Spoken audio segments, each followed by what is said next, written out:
Depuis la fin du 19e siècle, cette voie de chemin de fer constitue une liaison importante entre deux villes intimement liées par le savoir-faire de l'horlogerie, Besançon et la Chaux-de-Fonds en Suisse.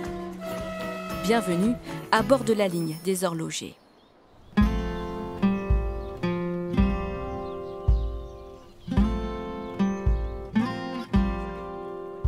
Tout est en état, oui, la carrosserie est à revoir, tout comme les roues qu'il va falloir qu'on change bientôt. Oui. Surnommée familièrement une Micheline, cette autorail X de 1816 a régné en maître sur la ligne des horlogers pendant un demi-siècle. Son utilisation a cessé le 6 avril 2009.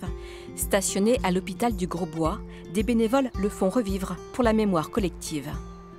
C'est un patrimoine par contre qu'on veut vivant, voilà, on ne veut pas qu'il soit dans un musée statique, quoi.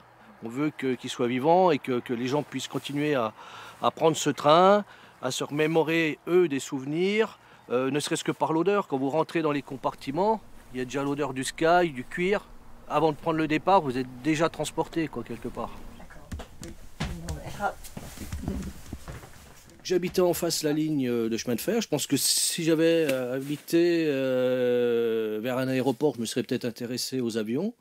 Là, je me suis intéressé à ce qui passait devant moi. En plus, c'est un autorail qui avait une certaine personnalité au niveau sonore, comme on va pouvoir le voir. Donc, ça m'a attiré, voilà, tout simplement. Étant au village, il y a quelques années, on prenait le train pour aller à Besançon, on prenait ce train-là, et on était pas mal de personnes à descendre à Besançon avec ce train, et on montait aussi sur Morteau.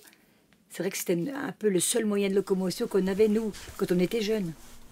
Cet autorail, il a quand même existé, il nous a bien servi, et c'est normal qu'on essaie de le garder, de le sauvegarder.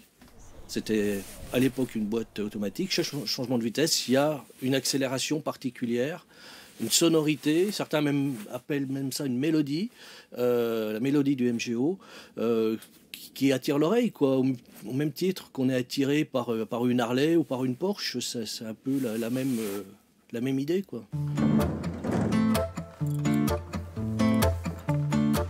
Son moteur de 825 chevaux en fait l'un des autorails les plus puissants jamais conçus pour la SNCF.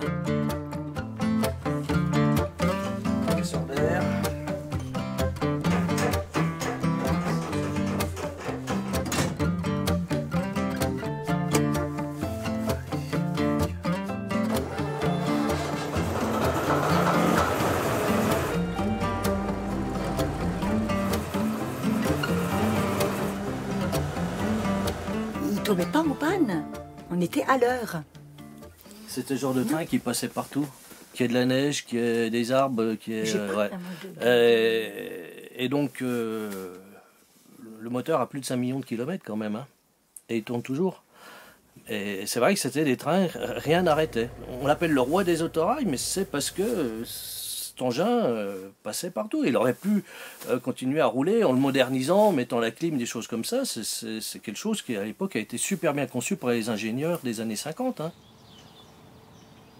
Alors, il roule, mais en version touristique. Donc, on roule en proposant des voyages à thème.